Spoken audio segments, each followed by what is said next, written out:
Buenas, vamos começar a aula e vamos continuar.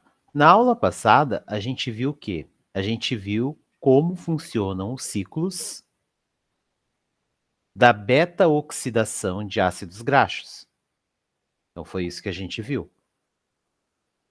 Só que a gente viu para moléculas que apresentam número par de carbonos.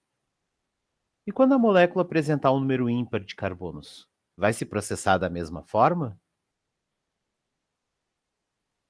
Então, essa é a pergunta da aula de hoje. Eu vou conseguir processar da mesma forma a beta-oxidação em um ácido graxo com número ímpar de carbonos? Sim ou não?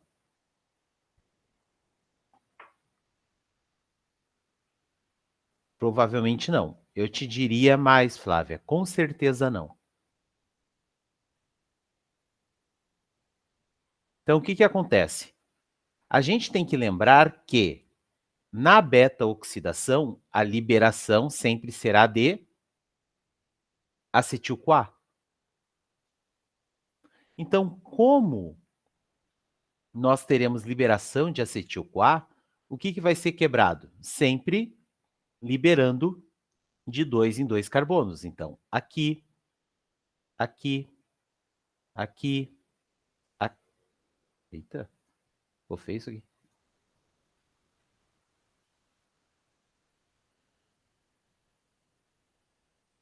Aqui.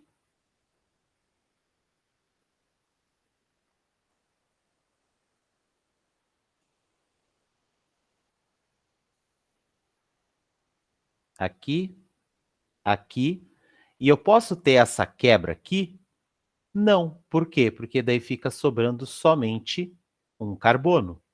E não é isso que se busca numa beta-oxidação. Então, o que vai acontecer? Eu vou ter a liberação de 6 acetil-CoA, nesse caso aqui, ó. 1, 2, ó. 1, 2, 3, 4, 5, 6. E vai me sobrar essa estrutura com 3 carbonos. Essa estrutura com 6 carbonos, a gente chama de propionil-CoA, que é originado do ácido propiônico, que é nada mais nada menos do que o ácido propanóico.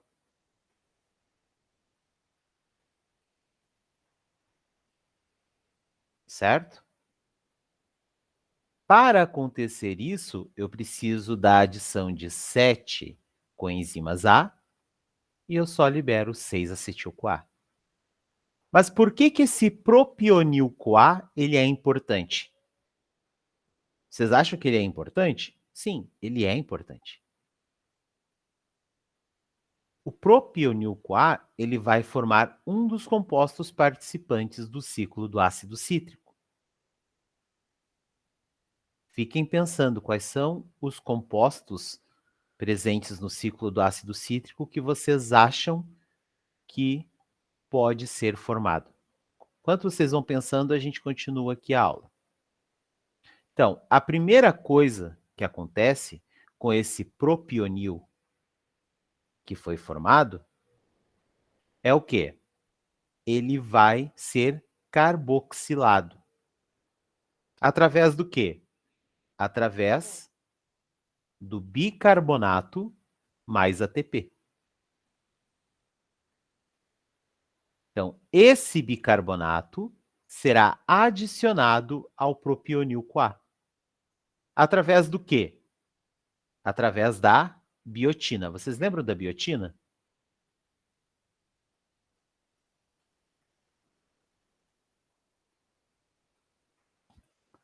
Lá da biossíntese dos ácidos graxos? Vocês lembram dela? Para que serve a biotina? A biotina serve para carboxilar compostos. certo? Essa estrutura, só lembrando, é ligada a um resíduo de aminoácido. E essa estrutura sai de um sítio e vai para outro sítio. Então, a primeira coisa que ocorre é a entrada do bicarbonato, liberando uma hidroxila. Mas de onde vai ser essa hidroxila? Vai ser esse hidrogênio aqui e um dos 3 oxigênios do bicarbonato,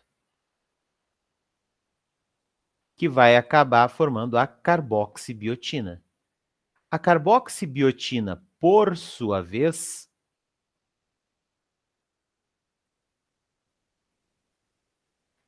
ela vai pegar esse bicarbonato, que vai ser imobilizado pelo magnésio.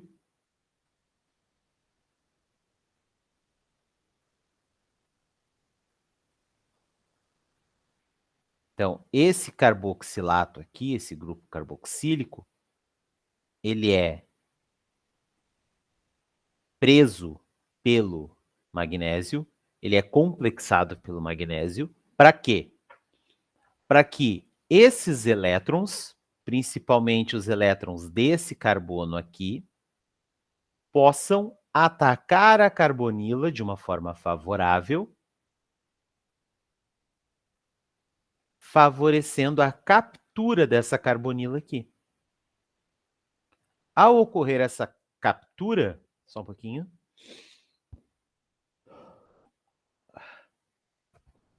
para favorecer essa captura e formar esse grupo carboxilato presente aqui. E dessa forma, isso tudo ocorrendo na propionil-CoA carboxilase. E dessa forma, formando a D-metilmalonil-CoA. Então, essa estrutura aqui é a D-metilmalonil-CoA. A D-metilmalonil-CoA, ela tem essa estrutura aqui. Daí, se eu perguntar para vocês, essa estrutura aqui, esse carbono aqui, ele é R ou S?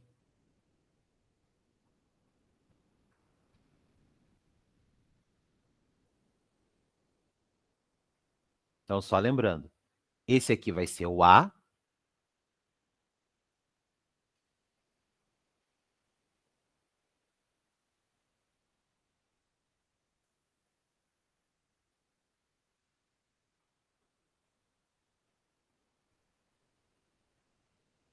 esse aqui vai ser o B,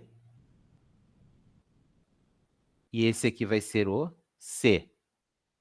O sentido é anti-horário ou horário?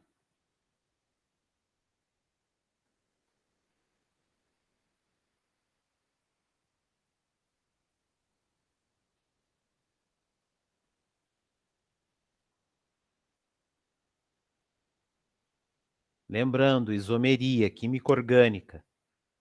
Horário. Se o sentido é horário, ele é R ou S? Esse carbono, ele é R ou S?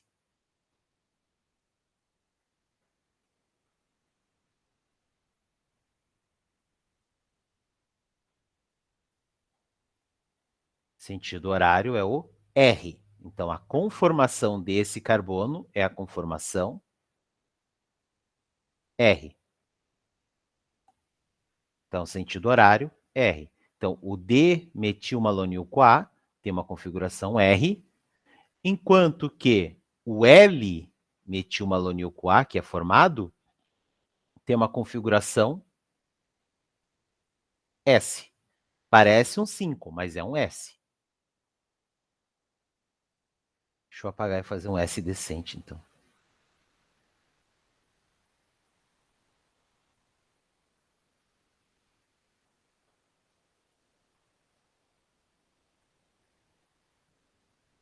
Pronto. Tá melhor. Mas como isso ocorre? Através da metilmalonil-CoA epimerase. As epimerases, elas têm uma característica muito interessante. Elas conseguem inverter centros quirais. Ou seja, se esse centro quiral é R, ele vai virar S, passando pela metilmalonil-CoA epimerase. Se entrar um S aqui, nessa enzima, o que acontece? Ela vira R. Por que isso é importante? Porque, eu não sei se vocês lembram, as enzimas são estereosseletivas.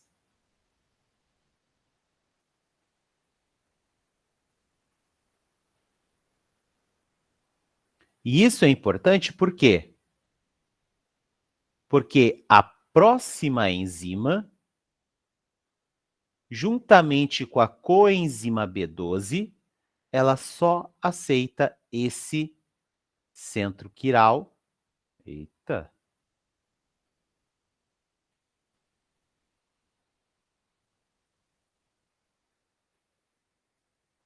Só aceita esse centro quiral se ele for do tipo S.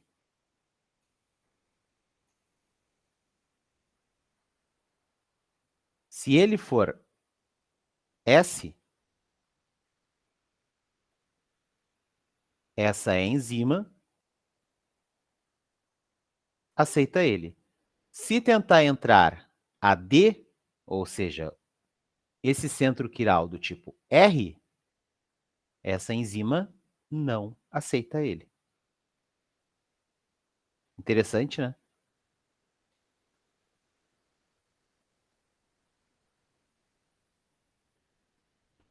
Quando isso ocorre, o que nós formamos? Succinil-CoA. Vocês lembram desse nome?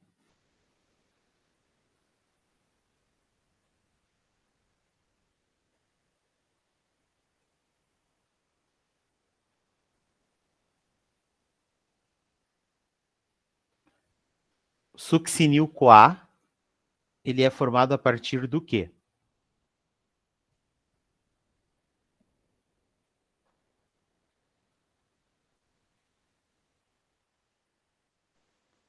Ligação de carbonos Não, ele com... é formado a partir de alguma coisa, Ermelinda.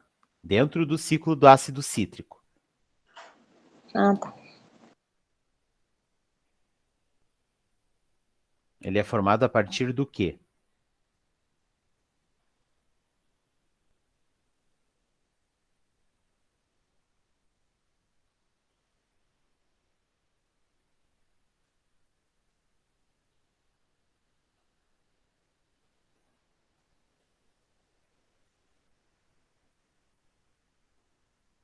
Vocês lembram do alfa-cetoglutarato?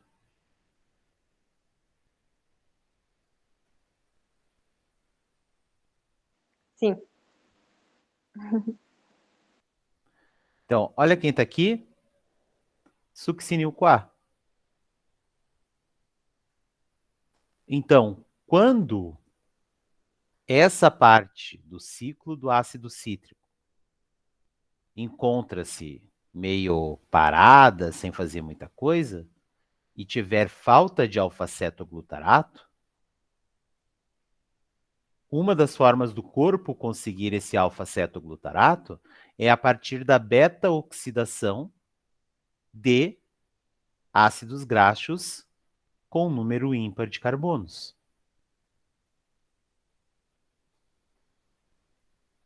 E daí vai toda aquela história. Vai a succinato, succinata fumarata, amalato, oxalacetato, acitrato e assim segue o ciclo.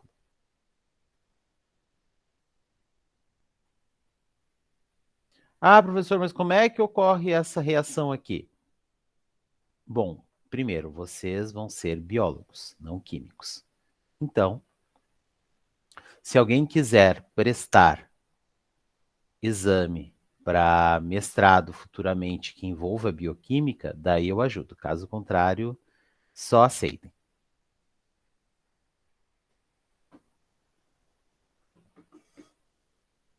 Ok?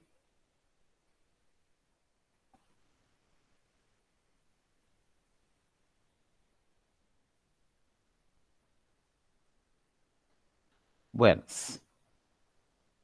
Essa daqui é a coenzima B12. O que vocês observam nessa coenzima B12?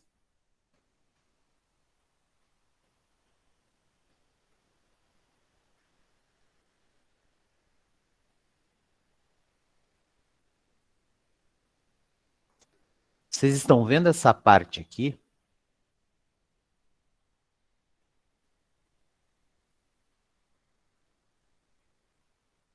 Opa, não. Deixa eu apagar aqui.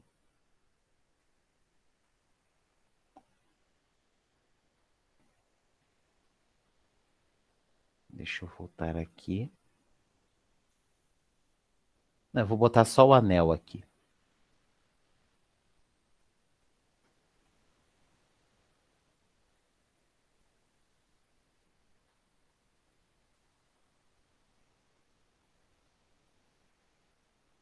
Vocês lembram o que é esse anel aqui?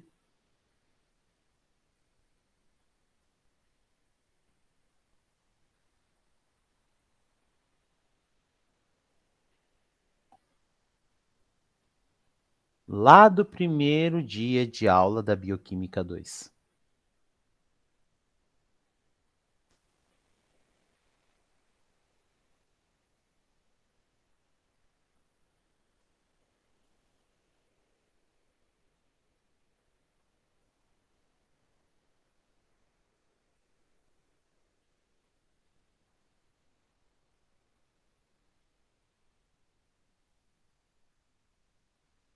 O que esse anel representa?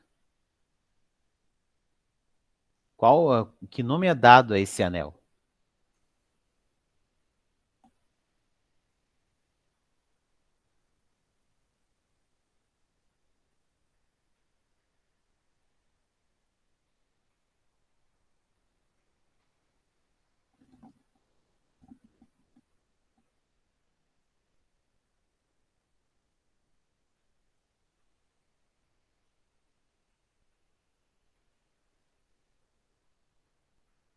Vocês não lembram?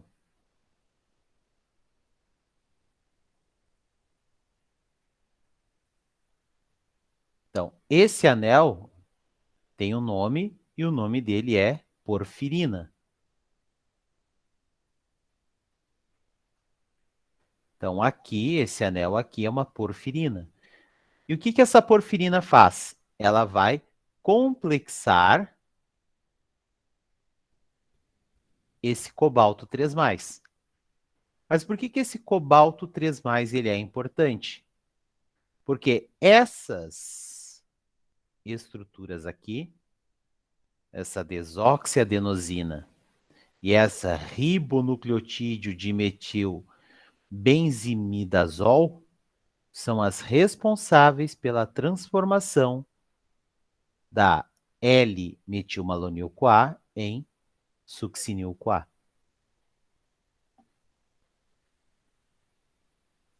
Se elas não estiverem nessa posição, isso não ocorre.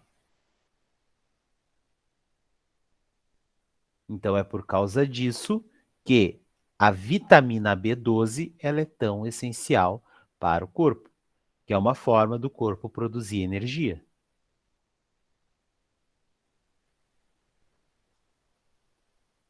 Mas como assim produzir energia? Sim, olha só, succinil-CoA forma ATP ou GTP. Forma mais o quê? Pá de H2, NADH. Então, se a gente pensar aqui do início, que eu tenho 1,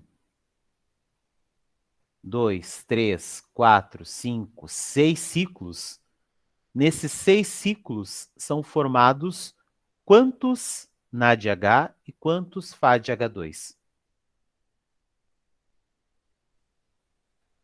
Então, por ciclo, tendo 1 mol de ácido graxo, eu formo 1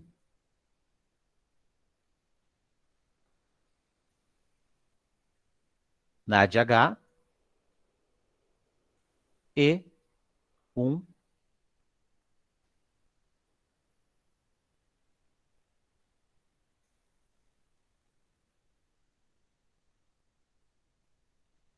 FADH2. Então, nessa brincadeira aqui, já são 6 mols de cada. Agora, se a gente seguir em frente, 6 mais 1, 7. 6 mais 1, 7. Então, só pelo fato de eu ter 15 carbonos, eu formei 7 mols de NADH e 7 mols de FADH2. Por que eu estou batendo tão pesado em cima disso? Porque quando a gente for estudar a parte de fosforilação oxidativa, que já está chegando, a gente vai observar esse fenômeno. A gente vai estudar as reações químicas que vão dizer, ó, eu gerei tantos ATPs nessa brincadeira. E vocês vão ver que a reação é bem simples. No final vai ser ADP mais fosfato formando ATP. E daí vocês fazem aquele cálculo. Interessante, se eu formo tantos mols de ATP, então eu estou liberando tanto de energia. Ou eu tenho tanto de energia armazenada para poder ser liberada.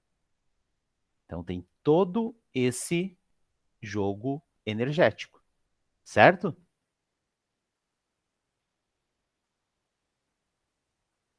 Então vocês têm que lembrar disso. Ah, professor, e se fosse 17 carbonos? Ok, em vez de 7 mols de NAD, ia ser 8. Então como é que eu faço o ciclo quando o número for ímpar? Né? Ciclos quando ímpar vai ser igual ao número de carbonos menos 1, tudo isso dividido por 2.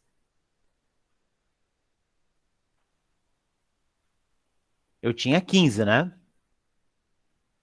15 menos 1, 14, dividido por 2, 7 ciclos. Fecharam os 7 ciclos? Sim, fecharam. Só que um desses 7 ciclos é a formação do succinil-CoA.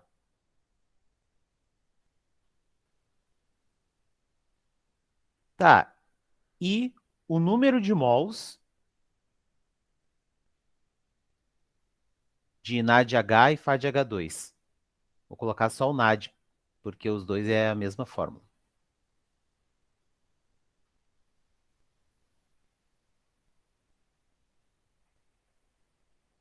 Vai ser a mesma coisa. Número de carbonos menos 1 dividido por 2. Então, isso serve tanto para NAD quanto para FADH2. Certo?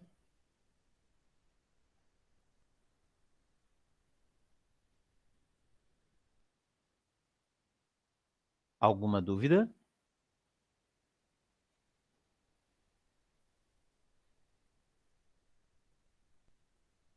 Então, tá bom.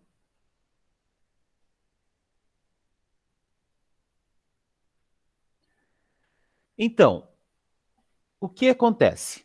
Acontece que a degradação de um ácido graxo pode ocorrer tanto na mitocôndria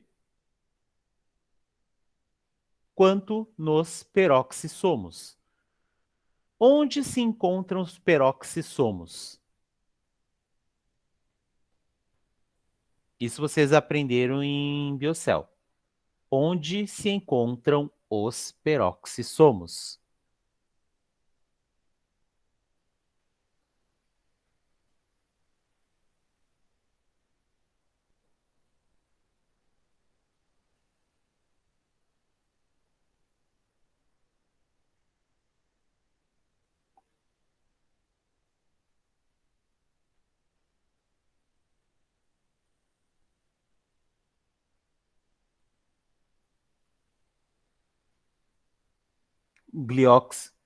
Citoplasma, tá? Mas citoplasma de que tipo de célula, Ermelinda?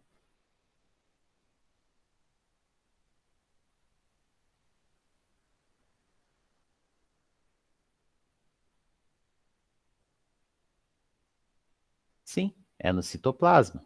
Mas de qual tipo de célula?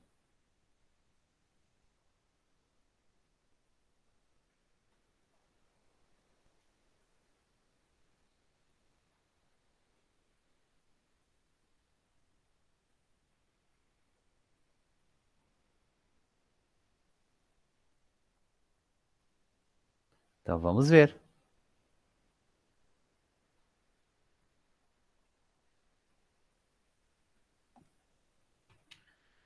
Peroxissomos.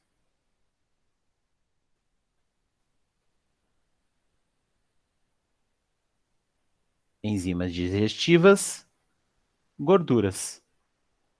Aonde se encontram os peroxissomos?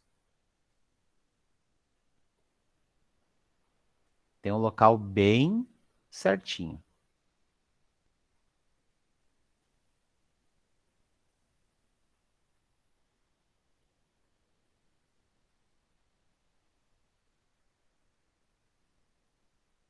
Vamos voltar lá para a apresentação, então.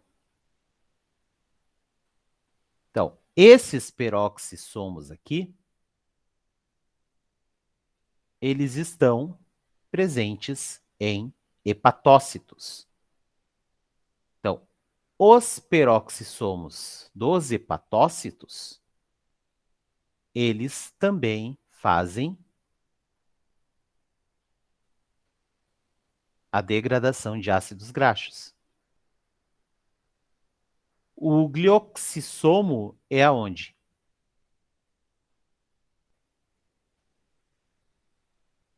Glioxissomo é em plantas.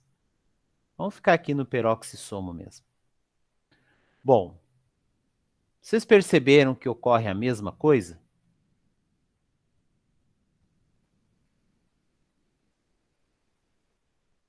Ó,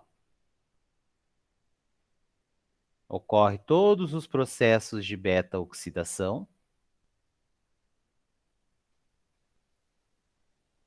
até formar o acetil-CoA. Só que quando a degradação ela ocorre dentro do mitocôndria, o que acontece? Esse acetil-CoA vai para o ciclo do ácido cítrico. Entretanto, quando ocorre nos peroxissomos presentes nos hepatócitos, ou seja, no fígado,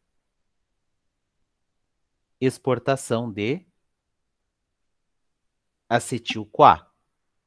Só que não dá para ficar exportando acetil-CoA pelo sangue. É preciso transformar esse acetil-CoA de forma qual ele possa ser levado até outros órgãos.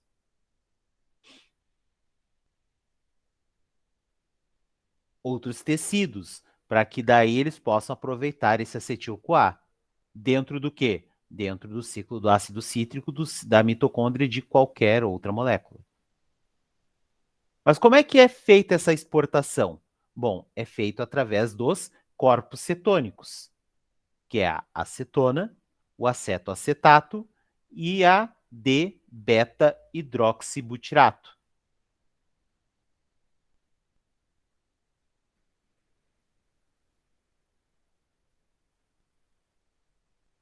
Então, essas são as três formas pelas quais o acetil-CoA pode ser exportado dos peroxissomos das células hepáticas ou dos hepatócitos e levado a outros tecidos do corpo. Então, vocês têm que lembrar que esses aqui são os responsáveis pelo transporte de acetil-CoA pelo corpo. Agora eu vou fazer uma pergunta para vocês. Vocês já conheceram alguém que fez uma dieta de restrição de carboidratos? Só digam sim ou não. Já? Sim.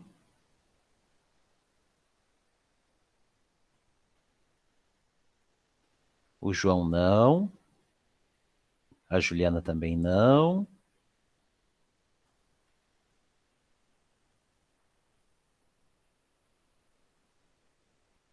Luana, Flávia,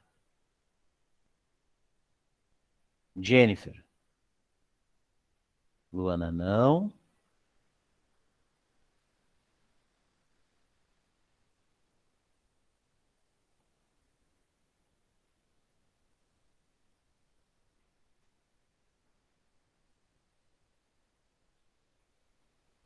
Flávia, Jennifer. Conhece alguém?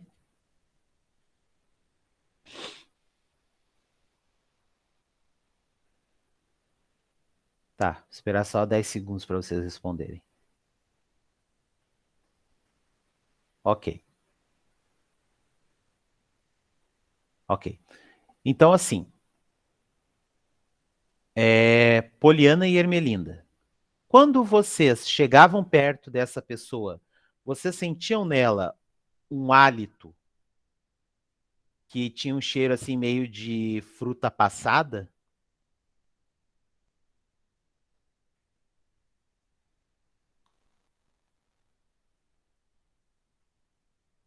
Ou parece que abriu um potinho de acetona quando a pessoa falava?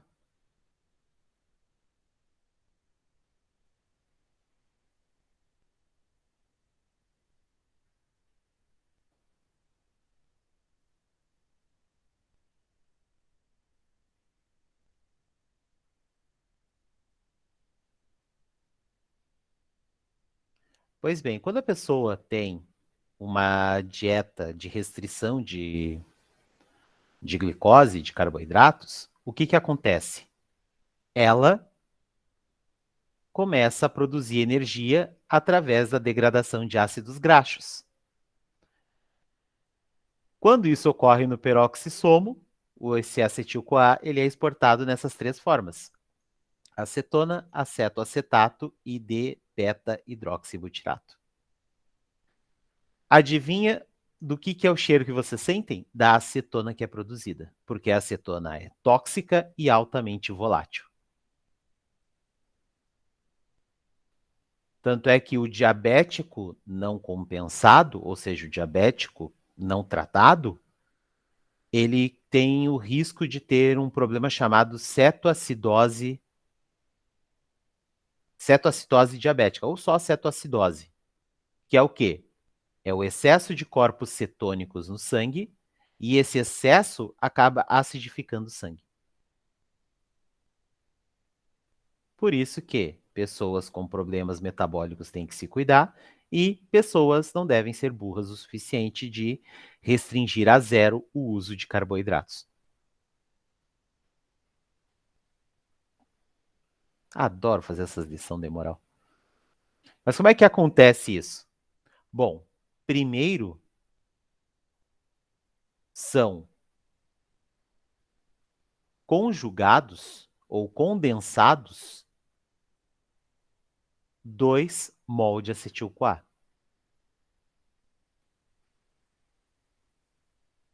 Quando ocorre isso, ocorre a ligação desse carbono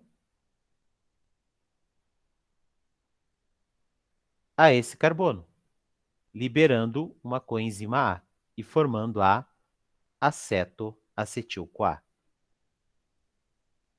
Até aí tranquilo?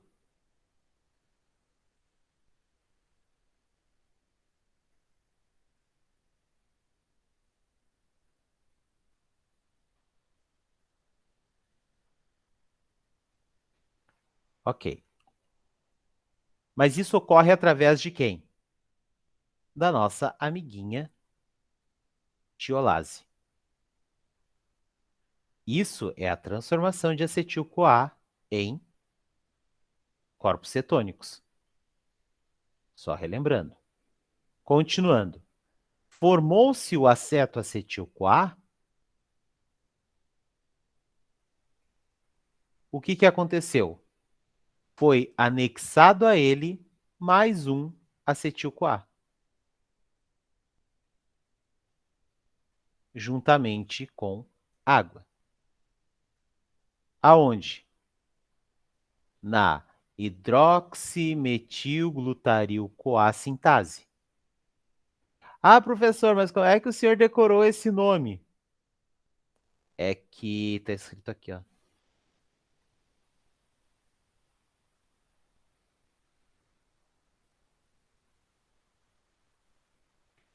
Bom, continuando. Então, o que acontece? Eu tenho a conjugação do acetoacetil-CoA com um acetil-CoA. Então, percebam quantos mols de acetil-CoA eu tenho envolvidos aqui até agora. Então, só nesse trecho, eu tenho 3 mol de quê? De acetil-CoA.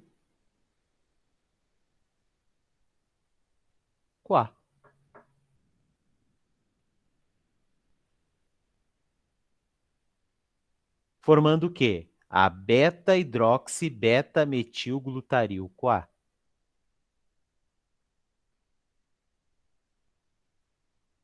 Tá, mas onde é que ele é adicionado? Onde é que esse acetil-CoA ele é adicionado? Nesse carbono. Então, aqui a gente tem uma reação de quê? De adição a carbonila, que acaba gerando um processo de redução.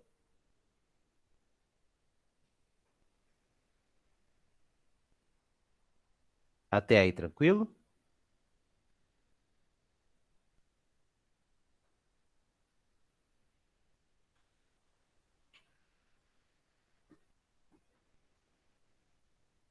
Então, vamos lá.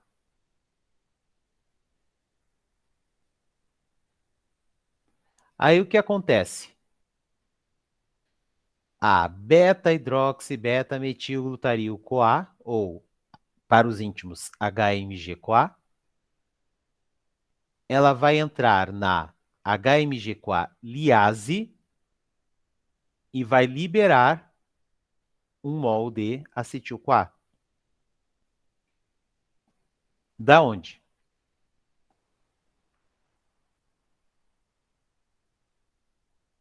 Daqui, ó. Então, esse é o acetil-CoA que é liberado. Ao ocorrer isso, nós vamos ter um processo de oxidação desse carbono, formando uma cetona. Dessa forma, formando o acetoacetato.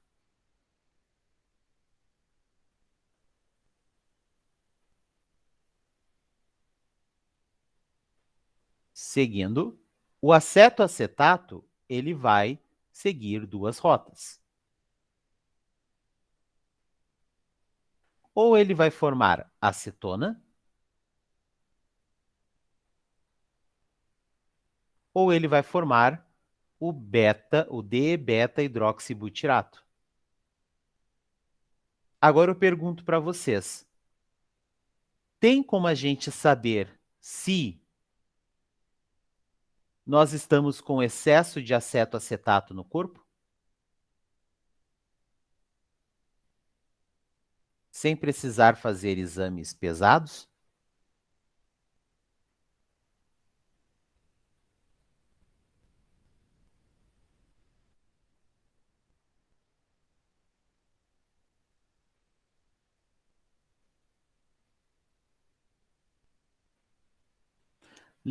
Vocês lembram aquela história que eu falei que quando a pessoa faz aquelas dietas de restrição de carboidrato, restrição total de carboidrato ou diabetes mal cuidado, que as pessoas têm um hálito que a gente chama de hálito cetônico, tem o hálito fedendo a acetona. Pois bem, se a gente percebe que a pessoa está com hálito de acetona, porque a gente exala essa acetona porque ela é tóxica e volátil, significa que a gente está com excesso de acetoacetato. Se a gente não está com excesso de acetoacetato no corpo, o que acontece? A gente produz acetona? Produz acetona.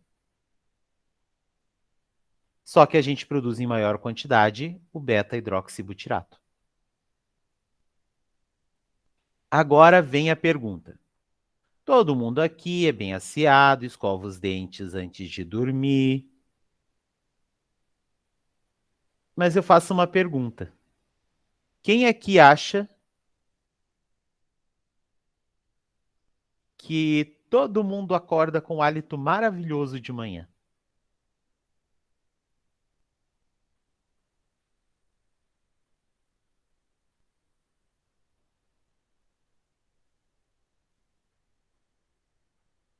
Ninguém acorda com um hálito maravilhoso de manhã.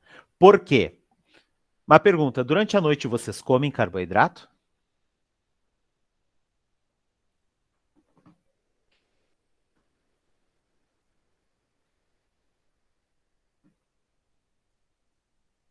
Não, quando eu falo durante a noite, eu estou falando enquanto vocês estão dormindo. A não ser que seja sonâmbula, Poliana. Aí já são outros 500.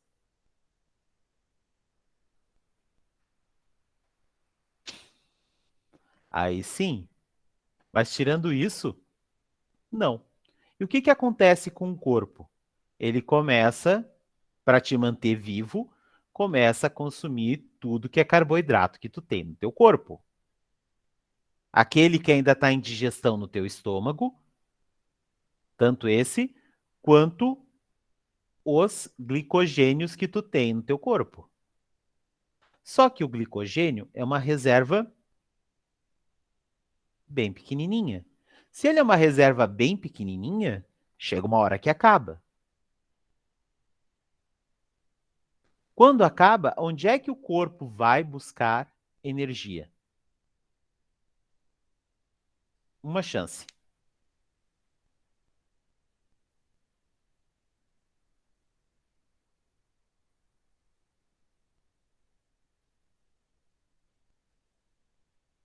Quando acaba o glicogênio, onde o corpo vai achar energia?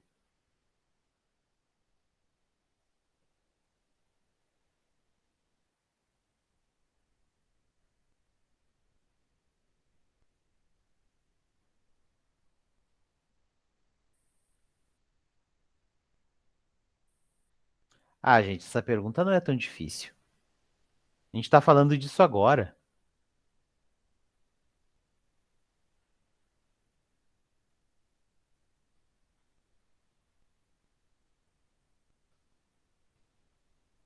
De onde, raios, o corpo tira energia quando o nosso estoque de carboidratos acaba?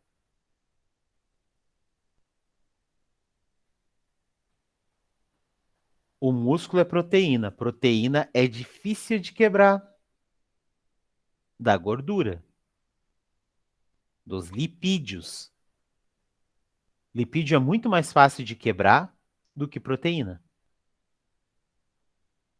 Logo, o ataque vai ser na samanta, que é um excelente depósito de ácidos graxos, para ser mais específico. Então, o que a gente tem? A gente tem triglicérides dentro dos lipócitos, não é lipoma, lipoma é outra coisa. Ah, esqueci como é que se chama as células gordurosas. Ah, depois eu lembro. Isso aí eu deixo para o professor de Biocel explicar, relembrar vocês. Então, tem as células gordurosas, adipócitos. Obrigado. Que eles armazenam triacilgliceróis. Esses triacilgliceróis vão ser resgatados pelo fígado, eles vão ser quebrados e vão ocorrer processos de beta-oxidação. Aonde? Nos peroxissomos. E também no mitocôndria do fígado, porque o fígado precisa se manter vivo também, né? Aí ocorre, e daí ele vai formar acetoacetato, que é um corpo cetônico. Só que, como tu não está consumindo carboidrato nenhum enquanto tu dorme, tu acaba formando muito acetoacetato. Formou muito acetoacetato, a pessoa acaba acordando com um hálito não muito agradável de acetona ou de fruta passa, devido à grande produção de acetona. Mas isso aí ocorre, esse hálito cetônico só ocorre em pessoas com boa higiene bucal. Pessoas com má higiene bucal, daí são outras coisas.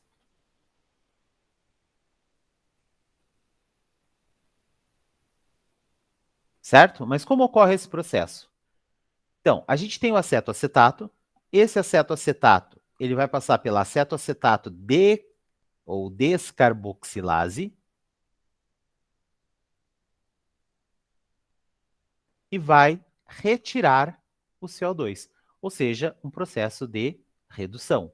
Mas da onde que vai sair esse CO2? Bom, o CO2 vai sair daqui, que é a estrutura mais semelhante a CO2 que existe no acetoacetato. Ocorreu isso, temos um processo de redução, e esse processo de redução gera acetona. Por outro lado, porque o corpo precisa levar acetil-CoA para o restante, o fígado precisa levar acetil-CoA para o restante do corpo, vai passar parte na D-beta-hidroxibutirato, desidrogenase, vai haver um processo de redução ou oxidação no acetoacetato.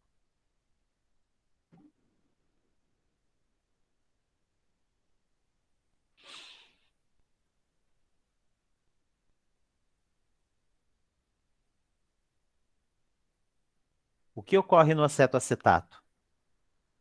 Oxidação ou redução? Observe o acetoacetato e o hidroxibutirato.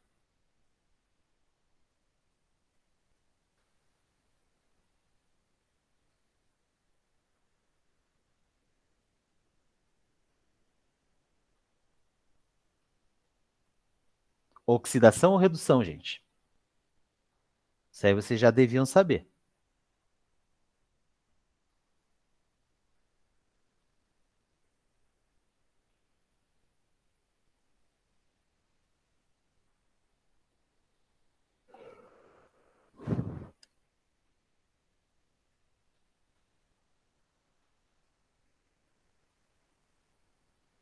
Vamos lá, gente. Oxidação ou redução?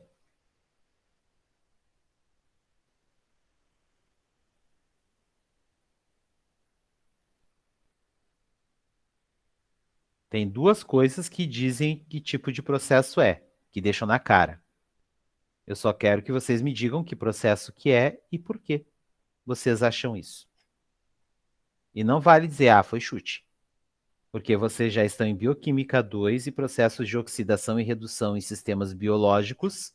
Vocês já viram em Bioquímica 1 e vocês já estão vendo direto aqui em Bioquímica 2.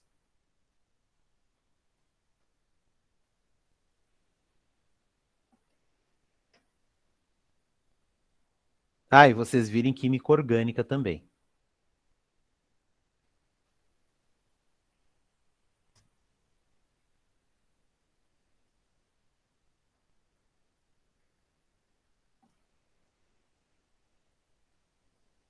Só uma pergunta, vocês me escutam? Que vai que, né? Ah, que bom. Então, é vocês que não querem responder mesmo. Mas mesmo assim, vocês não vão escapar, vocês vão ter que responder.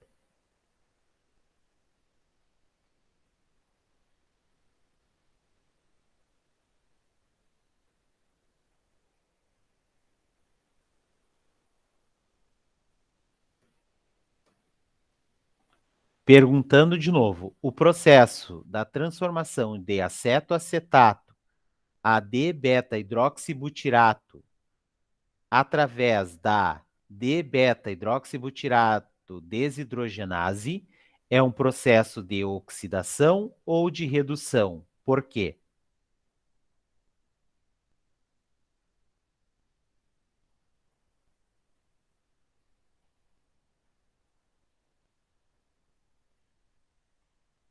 Com base em que vocês afirmam isso? Já que todo mundo me escuta, então eu posso perguntar de novo, né?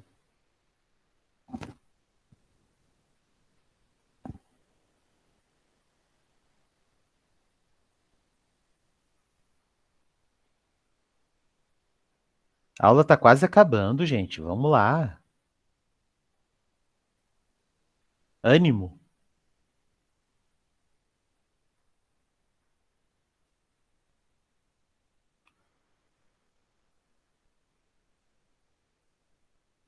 Nessas horas eu queria que a gente pudesse ser igual ao Sr. Kimball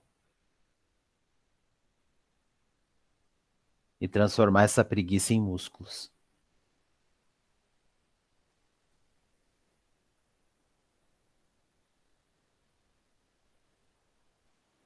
Professor, Hum, eu não entendo aí. Você quer que a gente diga assim um processo de oxidação ou redução? sim. Olhando nessas, não sei como se diz, Olhando nessa rota aqui. Só essa rota do acetoacetato para o D-beta-hidroxibutirato. Olhando a transformação desse cara para esse cara, eu tenho o quê? Eu tenho um processo de oxidação ou de redução? oxidação, Oxidação. Por quê?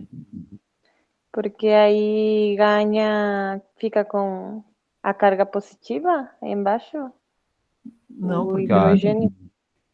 carga negativa aqui, ó. Eu estava dizendo do hidrogênio. Ah, esse hidrogênio aqui? Uhum. Sim, mas observa essa seta aqui, Ermelinda. O que que essa seta está dizendo? Está dizendo que NADH mais H+ estão entrando.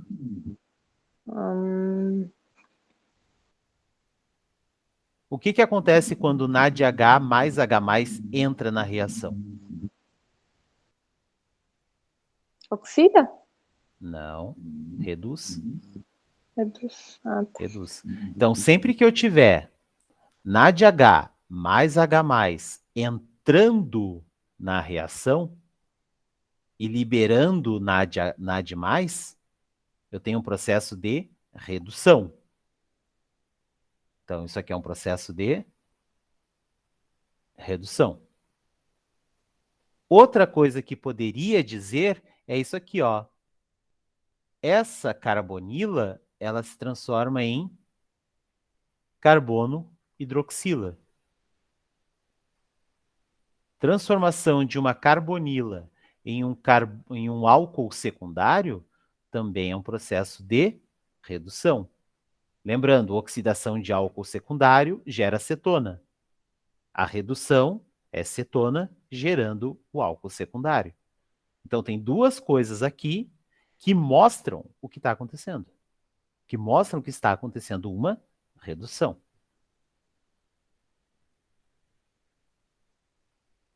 Então, gente, voltem, estudem esses conceitos lá na química orgânica. Pega o materialzinho de química orgânica de vocês, estudem esses conceitos. Pega o material que a gente viu até agora em Bioquímica 2 e estude esses conceitos de oxidação e redução. Principalmente, quais são as moléculas envolvidas em processos de oxidação e redução? NAD, mais e FAD. Sendo que, quando eu tenho um processo de oxidação de alguma molécula, eu tenho FAD indo a FADH2, ou eu tenho NAD+, indo a NADH mais H+. Se for ao contrário, se for um processo de redução de algum composto, eu tenho o quê? Eu tenho NADH mais H+ entrando e saindo sob forma de NAD+. A mesma coisa ocorre com o quê? Ocorre com FADH2 entrando e saindo como FAD. Ficou claro?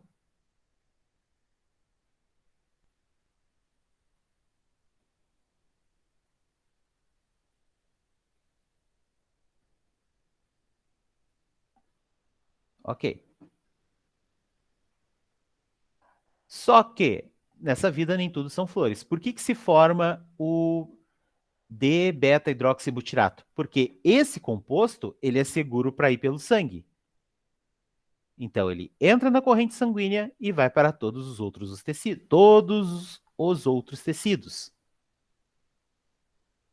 Quando chega em alguma célula, o que ocorre? Nós temos o D-beta-hidroxibutirato virando acetoacetato. Opa, o que está acontecendo aqui?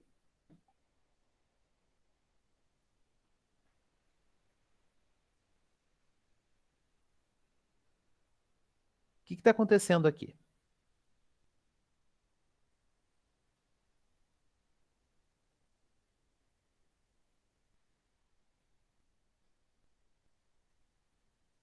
Que processo está acontecendo aqui?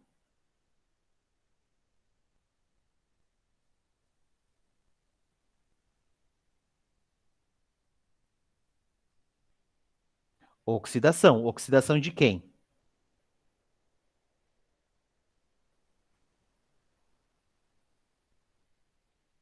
Do hidroxibutirato? Exatamente. Então, o D-beta-hidroxibutirato está sendo oxidado a acetoacetato. Através de quem? Da D-beta-hidroxibutirato desidrogenase. E daí vocês observam, quem está entrando dessa vez? NAD+. Se o NAD+ está entrando, ele vai obrigatoriamente oxidar esse composto. Depois que ele se transforma em acetoacetato, o que acontece? Nós vamos ter a ação da enzima beta-cetoacil-CoA transferase, que vai entrar a succinil-CoA, liberando succinato. Opa! Succinil-CoA indo a succinato? Onde a gente já viu isso?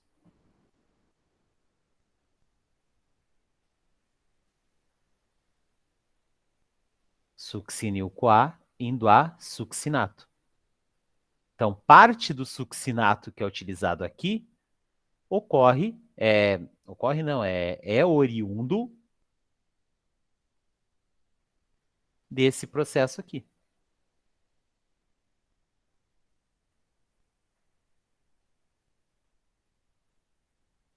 Formando o quê? Formando aceto-acetil-CoA.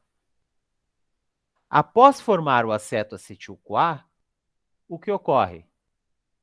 Ocorre a inserção de uma coenzima A, que vai entrar aonde?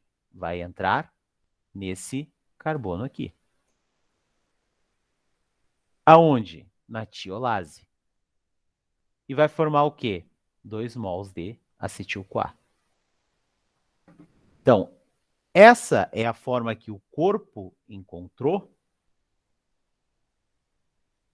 para pegar o acetil-CoA que é produzido lá no fígado através da degradação de ácidos graxos para levar para o restante do corpo.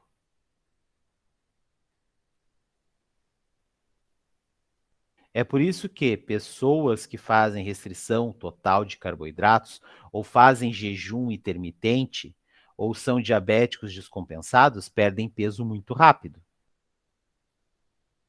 Por quê? Porque tu não tem carboidrato disponível para a célula. Se tu não tem carboidrato disponível para a célula, o corpo vai achar alguma forma para pegar esse acetil-CoA. E qual é a forma? Através da degradação de gorduras. Só que isso ocorre com prejuízo à saúde. Por quê? Porque se forma muitos corpos cetônicos.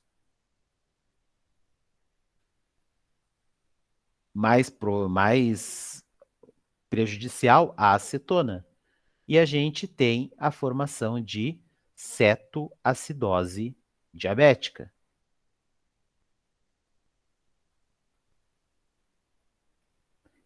Ou só cetoacidose, que o sangue vai ficar ácido, e o sangue ficando ácido, ele perde muito da sua propriedade.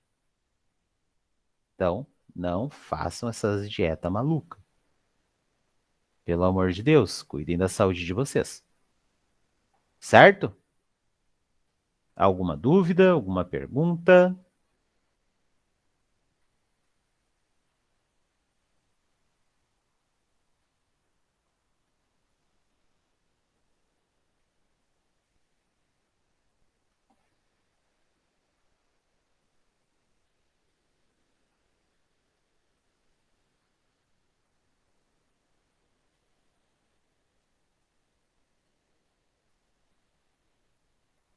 Nenhuma dúvida?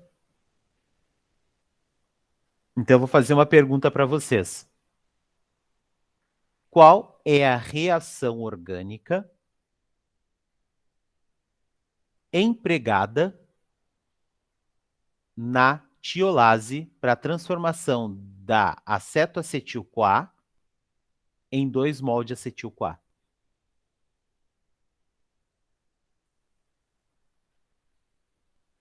Todo mundo, quase todo mundo aqui fez química orgânica comigo, então tem a obrigação de saber. Porque eu dei essa reação. Como se chama a reação orgânica que ocorre na transformação da acetoacetil-CoA em 2 mol de acetil-CoA?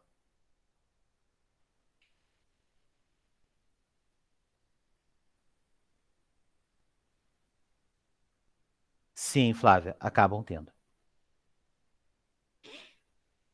Tanto que se tu for ver pessoal de hipertrofia, a primeira coisa que o pessoal come é macarrão. Carboidrato e proteína.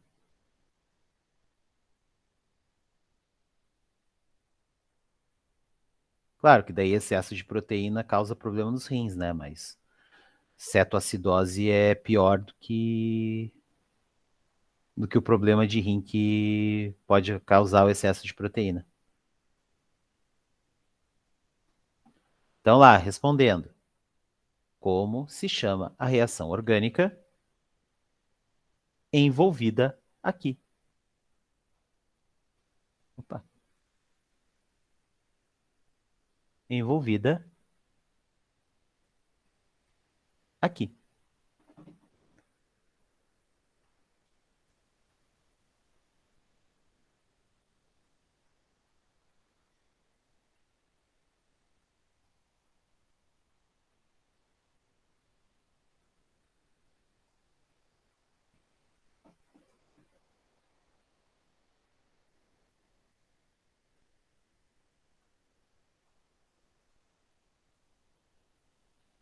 Desistem?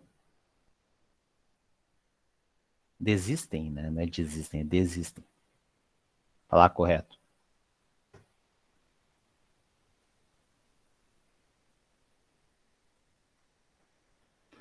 Ok.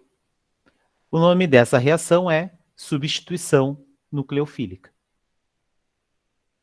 Onde eu tenho a coenzima A como um nucleófilo, esse nucleófilo vai atacar essa carbonila.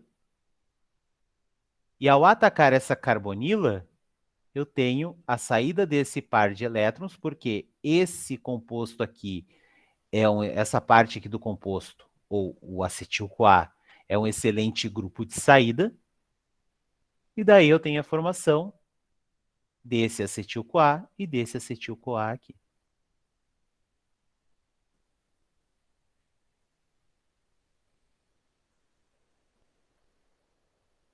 Certo?